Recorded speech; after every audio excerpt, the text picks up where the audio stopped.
오늘부터 사도행전을 이렇게 살펴보도록 하겠습니다. 오늘 첫 제목을 많이 고민했는데요. 기다림이 믿음입니다. 제가 늘 많이 생각하는 그런 문장이기도 합니다. 기다림이 믿음입니다. 그리고요, 기독교는요, 사람을 변화시키는 종교입니다. 사람을 변화시키는 종교예요. 다른 종교와 확연히 차이가 나는 부분이기도 합니다. 그래서 사람을 변화시키는데 먼저 나를 변화시키고, 그리고 내가 소속된 공동체를 변화시키고, 그리고 세상을 변화시키는 그런 변화의 종교입니다. 그래서 찬송가 421장에 이런 가사가 있죠. 내가 예수 믿고 모든 것 다 변했네. 여러분들만의 고백이 아니라 모두의 고백입니다. 이 찬양 가사를 쓰신 분도 내가 예수 믿고 정말 다 변했구나 라는 고백으로 썼지요. 저는 그렇다고 봅니다. 그렇다면 이 사도행전은 왜 중요하느냐 하면, 사도행전은 예수님을 믿은 사람이 어떻게 변화되고 어떤 삶을 사는 것이 진정한 삶인지를 너무나 자세히 알려줍니다. 그래서 제가 무슨 이제 십계명을 하고 나중에 또 주기도문도 하고 사도신경도 하고 그럴 텐데, 십계명 한 위에 어떤 책을 같이 볼까 고민하는 중에 사도행전을 보고 싶은 내용이 여기 있습니다. 그렇지, 바로 변화를 이야기하는 그런 말씀으로 가득한 사도행전을 함께 봐야 되겠다라는 생각을 갖게 되었습니다. 변화된 우리들이 이 사도행전을 좀 나의 행전으로 쓰면 좋겠다라는 생각으로 함께 나누고 싶었습니다. 사도행전은 변화된 제자가 어떻게 살아냈는지, 변화된 베드로가, 변화된 바울이 어떻게 살았는지를, 그 100개의 제자들이 어떻게 살았는지, 예수 믿는 사람들이 어떻게 살았는지를 보여줍니다. 그 사람의 삶이 나의 삶이 되기를 바라겠습니다. 그런 인생이 같이 있다는 것을 알았기 때문에 그들은 어떤 어려움을 찾아온다고 해도 그 길을 선택했습니다. 그래서 오늘 사도행전을 우리가 시작하면서 우리 교회의 새로운 열정과 꿈과 비전을 좀 새롭게 되새기는 그런 기회가 되었으면 좋겠습니다. 사도행전에는요, 고린도 교회, 에베소 교회, 빌립보 교회를 비롯해서 로마와 지금의 터키, 또 그리스, 이런 또 주변 섬들에 세워진 교회의 이름들이 이렇게 등장을 합니다. 이들 교회들은 소금처럼 녹아서 지금은 없습니다. 그러나 지금도 하나님을 따르는 사람들의 공동체인 교회는 있습니다. 교회는 건물이 아니라 사람입니다. 초대교회는 가정교회였고, 그 이후에는 핍박으로 인해서 묘지로, 지하 동굴로, 카타콤으로 그렇게 숨어 들어가서 예배를 드렸습니다. 지금처럼 화려한 건물이 없었습니다. 지금으로 너무나 화려한 건물들로 가득합니다. 그런데 하나님의 관심은 건물이 아니라 하나님을 따르는 사람들이었습니다. 처음부터 그랬습니다. 창세기부터 그랬고, 초대교회 예수님 이후부터도 늘 그랬습니다. 교회는 구원받은 사람들의 모임이기 때문입니다. 구원이 빠지면 일반 동호회나 별반 차이가 없습니다. 그래서 사도행전은 우리들이 따라야 할 신앙의 여정인 것을 분명하게 보여주고 있습니다. 사도행전은요, 이런 의미가 있어요. 사도행전은 복음서와 서신서의 다리 역할을 하는 의미도 있습니다. 복음서, 예수 그리스도에 대한 증거들이죠. 서신서, 로마서를 비롯해서 갈라디아서 이런 거 보면 교리에 대한 내용들이 참 많이 들어 있습니다. 예수 믿은 거에 대해서 설명해 주는 교리들이 가장 많이 들어 있는데, 이 사도행전은 거기에 다리 역할을 해주는 그런 귀한 그런 성경책이다라는 것입니다. 오늘 본문의 1절부터 3절은 바로 복음서의 내용을 정리한 것입니다. 마태복음, 마가복음, 누가복음, 요한복음이 복음서인데 이 사복음서를 이렇게 정리한 것입니다. 예수님이 이 땅에 이루신 구원의 사건을 기록한 것이지요. 예수님이 하나님이심을, 인간을 구원하신 구원자이심을 친히 보여주신 내용을 정리한 것입니다. 예수님에 대한 구체적인 삶에 대한 기록이 복음서인데 그것을 정리해주고 있습니다. 그렇다면 사도행전은 무엇인가요? 사도들의 행함을 기록했습니다. 이 복음과 행함은 하나입니다. 그러니까 복음서의 복음과 사도행전의 행함은 하나여야 돼요. 하나여야 돼요. 너무나 중요한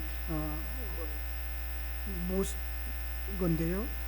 복음만 듣고 행함이 없으면 이 복음이 능력이 없습니다. 행함이 있고 복음이 없으면 이것은 자기 왕국을 건설하게 되어 있습니다. 그래서 복음과 행함은 하나여야 됩니다.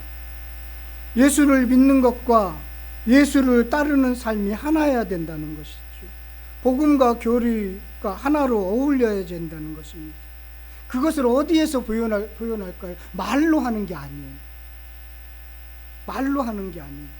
말로 일사천리로 설명하는 게 아니에요. 목사들이 가장 이렇게 빠지기 쉬운 함정이기도 합니다. 이 강대상에서 복음을 전하면 자신은 다 한 줄 알고 있습니다. 아니죠. 내려와서 행함을 삶을 어떻게 사느냐가 참 중요합니다.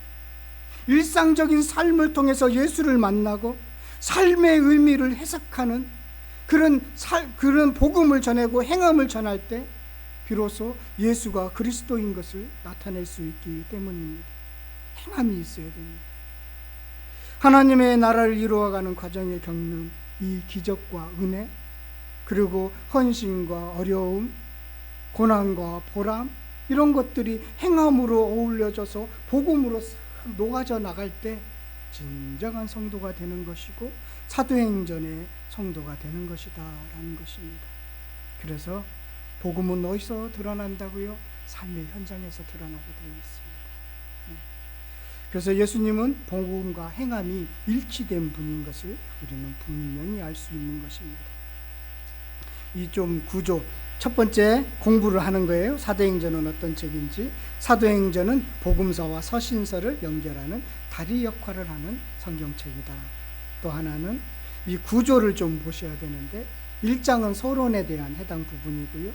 2장부터 7장까지는 베드로를 중심으로 해서 예루살렘 교회에 일어난 은혜의 사건들을 기록하고 있습니다.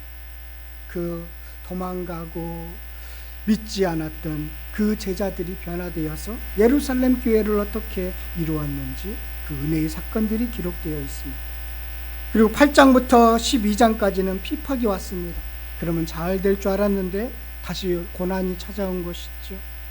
핍박으로 인해서 제자들을 사도만 빼고 나머지들은 예수 믿는 사람들은 뿔뿔이 흩어졌습니다. 너무 핍박이 심했거든요. 그렇게 뿔뿔이 흩어진 그 주님의 제자들이 복음을 전합니다.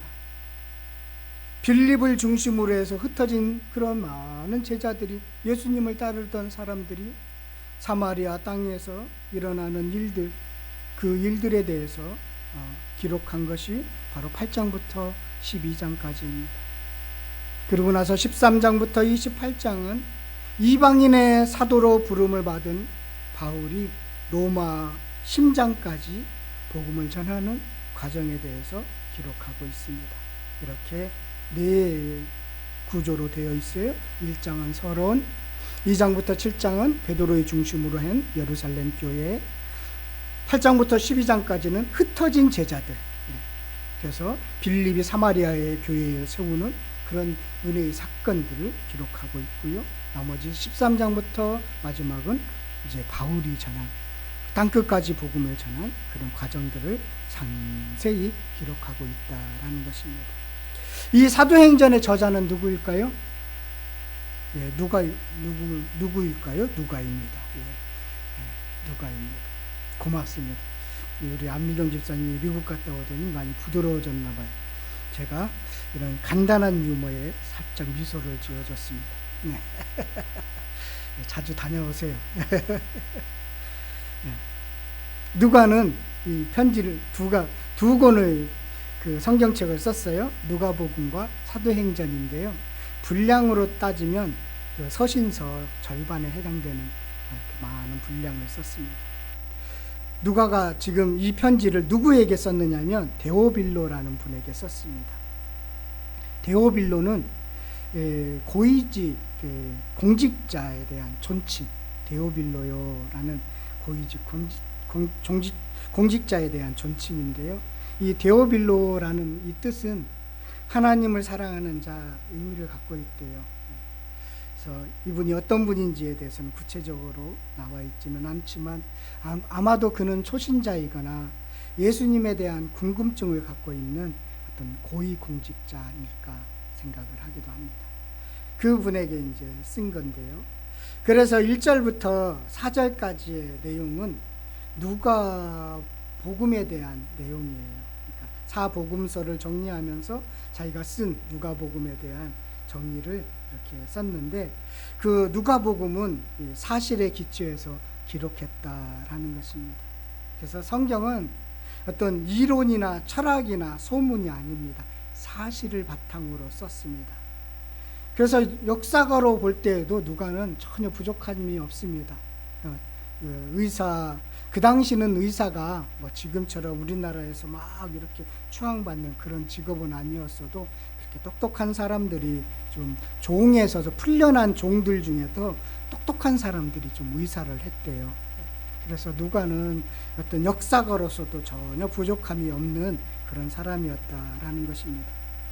그래서 역사가의 그 모습을 볼 수가 있는데, 그 마가복음을 비롯해서요, 복음서와 예수님에 관한 모음집을 찾아서 읽었습니다. 그리고 다양한 사람들을 만났어요. 인터뷰를 했습니다. 그래서 예수님에 관한 정보들을 다 수집을 했습니다. 그래서 근원부터 자세히 살펴서 사실인지를 확인하는 단호한 태도를 취했던 것입니다. 우리 누가복음 1장부터 4절까지 한번 가서 보도록 하겠습니다. 그 내용을 누가복음에 이렇게 표현했습니다. 자기가 누가복음을 어떻게 기록했는지 가르쳐 주고 있는데요. 누가복음 1장 1절부터 4절까지의 내용입니다.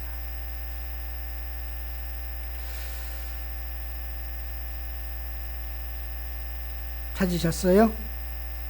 네, 함께 그냥 4절까지 함께 읽도록 하겠습니다. 우리 중에 이루어진 사실에 대하여 처음부터 목격자와 말씀에 일꾼된 자들이 전하여 준 그대로 내력을 저술하려고 붓을 든 사람들이 많은지라. 그 모든 일을 그놈부터 자세히 미루어 살펴나도 데오빌로 각하에게 차례대로 써 보내는 것이 좋은 줄 알았노니 이는 각하가 알고 있는 바를 더 확실하게 하려 함이라. 네, 그렇게 해서 썼습니다. 근원부터 많은 사람들이 예수에 관한 썼는데 그것들 다 살펴보고 근원부터 차례대로 순서대로 써야 되겠다라고 생각해서 누가복음을 썼습니다 라는 것이지요. 그리고 나서 사도행전으로 이제 다시 데오빌로 각하에게 두 번째 편지를 쓰는데, 쓰면서 1절부터 3절까지 그 누가복음에 대한 요약을 한 것입니다.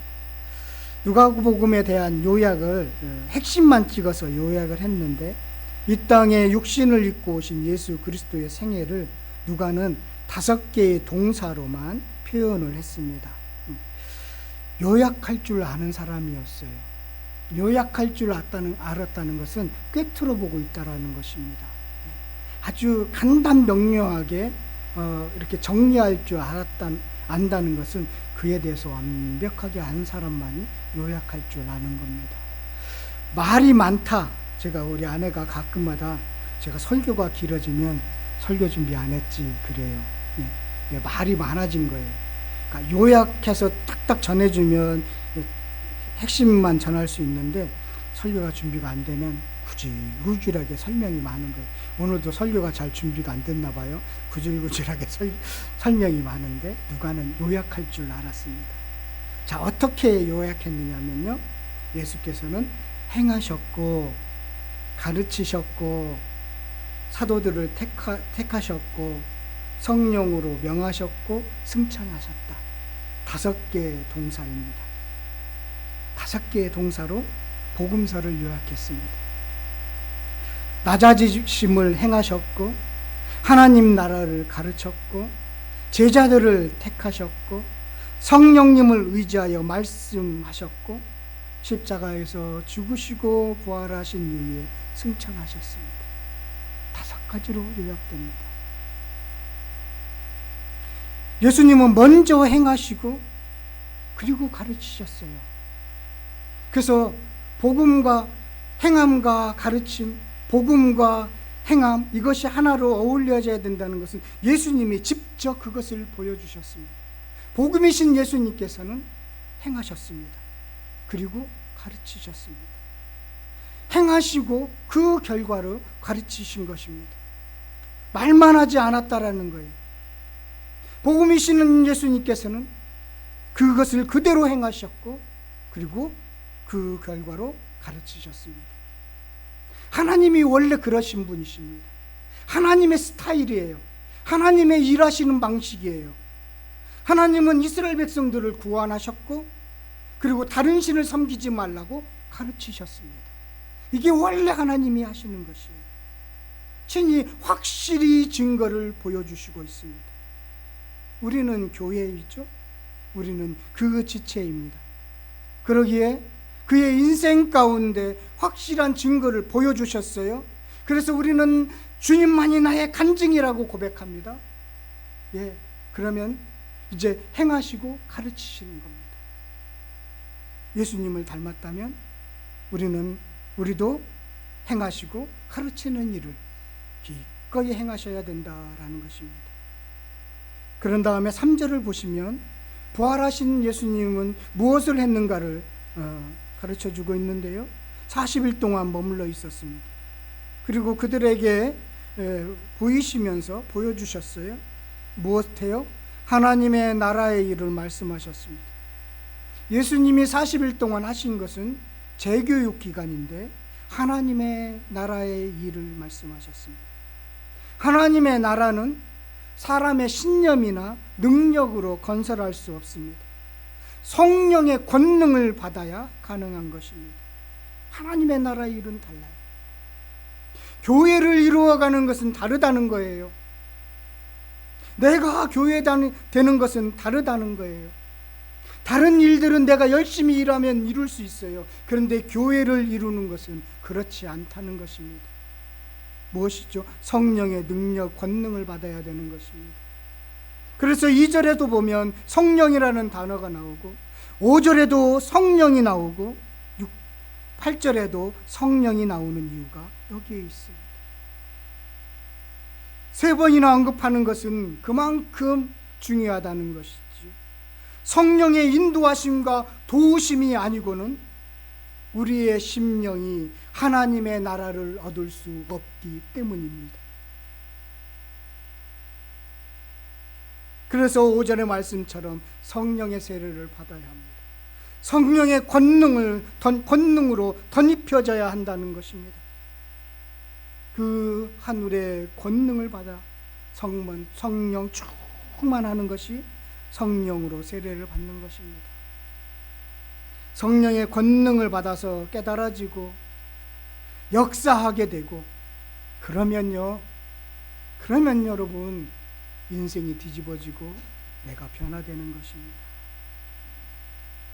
성령이 명령하고 전할 때 귀신이 나가고요, 병이 고쳐지고 교회가 세워지는 것입니다. 이것을 사도행전에서 보여주고 있는 것입니다. 이를 위해서 제자들이 필요한 과정이 있습니다. 지금 제자들의 상태는 미숙한 상태입니다. 미숙해요. 제자들의 상태, 지금의 상태, 여기 이 말씀을 지금 전했을 때 이 상태, 이 제자들의 상태를 엿볼 수 있는 시간적인 타임들이 있는데요. 누가복음 24장 11절 25절 한번 가서 찾아보겠습니다. 이 제자들이 미숙한 상태인 것을 알려주는, 엿볼 수 있는 그런 문장들인데요. 11절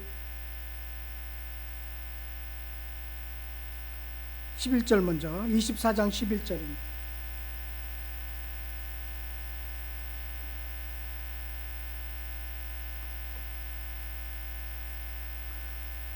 누가복음 24장 11절 함께 읽겠습니다.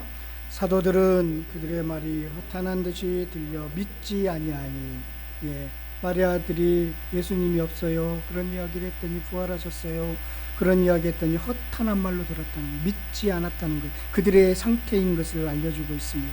25절에도 한번 보세요. 25절 함께 읽겠습니다.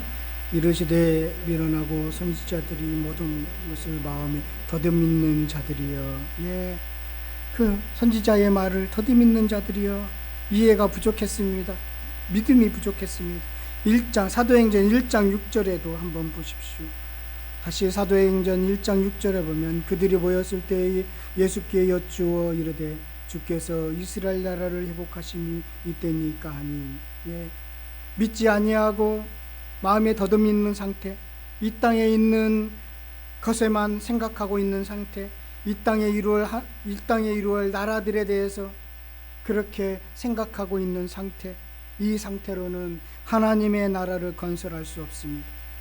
교회를 세울 수가 없습니다. 이런 믿음으로는 하나님의 나라가 이루어지지 않습니다. 그래서 그들에게 필요한 것은 아버지께서 약속하신 것까지 기다려야 하는 기다림의 시간이 필요한 것입니다. 하나님의 나라는 성령에 동행하면서 시작되는 여정이기 때문입니다. 하나님의 나라의 일을 위해서 성령을 보내줄 거라고 그렇게 약속하셨습니다. 그들에게 분부하여 부탁하면서 너희들은 예루살렘을 떠나지 마, 하나님이 약속하신 것을 기다려라고 하신 이유가 여기에 있는 것입니다. 예루살렘을 떠나지 말고 약속을 믿고 기다려라, 성령을 보내주실 것이다 라고 하셨습니다. 마지막 당부, 예수님의 당부는 성령을 받아서 하나님 나라의 증인이 되었으면 좋겠다라는 것이 예수님의 마지막 당부입니다. 그래서 약속을 믿고 기다리는 것이 필요합니다. 여러분, 성경은 기다림에 성공한 사람과 실패한 사람들의 극명한 인생을 그렇게 그 차이들을 보여줍니다. 아브라함도 한때는 기다림에 실패했지요.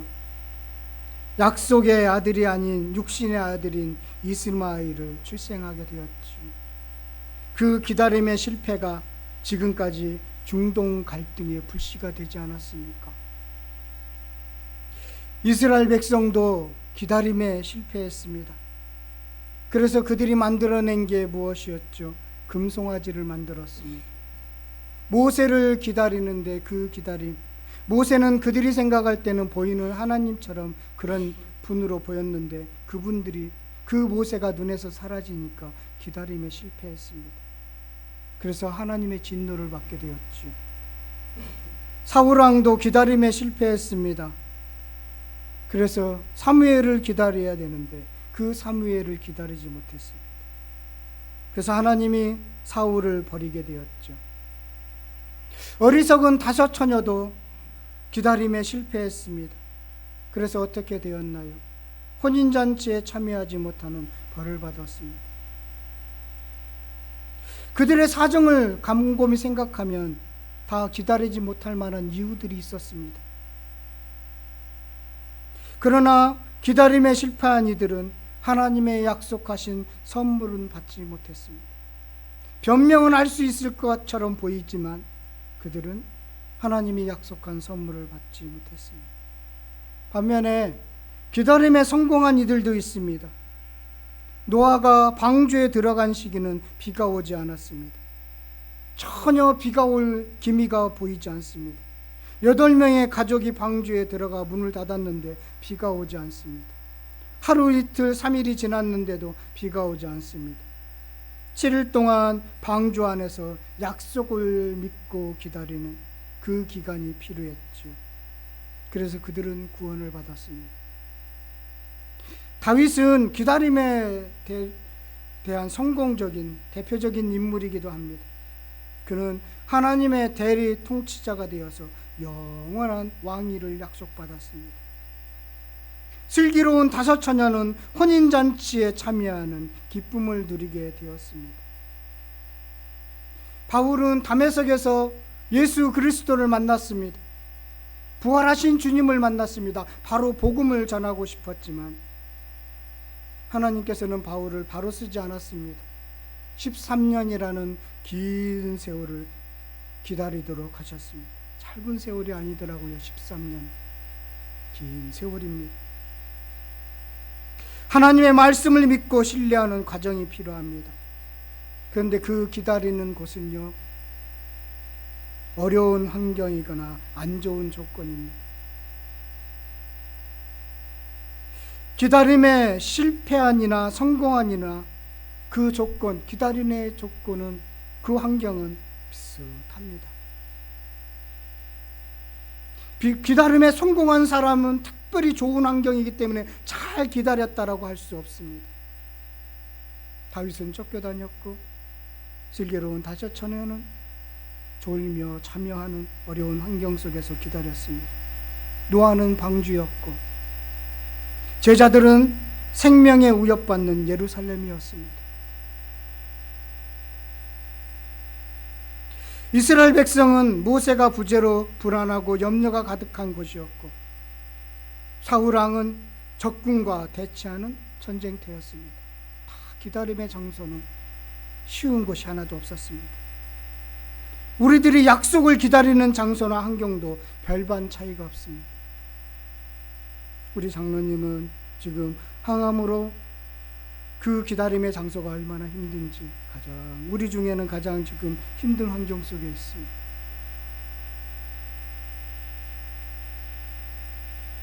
그런데 이 일이 너무나 급박해서 어떻게 할 수 없으니까 내가 하겠다 하는 것이 사울이었습니다. 내가 만들어야 되겠다라고 한 것이 이스라엘 백성 금송아지였습니다.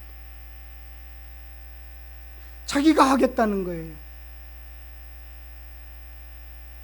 하나님의 뜻을 끝까지 기다린 다윗과 상황과 형편에 따라 융통성을 발휘해 기다리지 못한 사울, 극명한 차이를 보여주고 있습니다. 작은 차이였지만 큰 결과를 낳는 것은 우리는 보게 됩니다. 제자들도 기다림에 실패했습니다. 처음에는. 그래서 엠마오로 내려갔고요, 갈릴리로 돌아갔습니다. 부활하신 예수님은 그 기다림에 실패한 이들을 찾아갔습니다. 그리고 나서 다시 기다림의 장소인 예루살렘으로 모으셨습니다. 그리고 나서 다시 기다릴 것을 명령하셨습니다. 어떻게 기다려야 할까요? 환경을 탓하지 않고 탕자를 기다린 아버지처럼 하나님은 우리를 기다려 주셨지요. 주님을 닮은 우리도 탕자를 기다리는 아버지처럼 기다리는 것입니다. 사랑을 가지고 믿음을 가지고 기다리는 것입니다. 자녀들을 기다려주는 것이고 여러분들이 마음에 품고 기도하는 이들을 기다려주는 거고 사랑의 마음을 가지고 기다려주는 것입니다. 이 기다림에 실패하지 않기를 바라겠습니다. 하나님의 약속은 분명히 이루어지기 때문입니다. 이 기다림, 쉽지 않은 기다림입니다. 저도 주님께서 이 말씀을 준비하는데 기다림의 믿음을 저에게 다시 한번 확인시켜 주셨습니다. 다시 모인 제자들은 기다림에 성공합니다. 성령을 받고 예루살렘과 사마리아 땅끝까지 복음을 전한 성령의 일에 참여하게 되는 것입니다. 그 출발점은 기다림으로 시작되는 것이지. 하나님의 일하심을 맡길 수 있는 기다림으로, 그 믿음으로 시작하는 것입니다. 저와 여러분들의 미래에 이런 기다림의 역사가 나타날 것을 소망하면서 기다리는 것입니다. 남양주 성실교회와 약속하신 것을 이루실 것을 기대하고 소망하며 기다리는 것입니다. 하나님이 여러분들에게 각자에게 약속하신 것을 믿고 기다리는 것입니다. 성령이 충만해야만이 그 일이 이루어지기 때문입니다. 오늘 제자들을 모아놓고 예수님이 마지막 당부를 했습니다. 예루살렘에서 쉽지 않은 그 땅, 그곳에서 기다려라. 성령을 받을 때까지 기다려라. 저와 여러분들에게 각자 그 기다림의 음성이 들리는 이 아침 되었으면 좋겠습니다.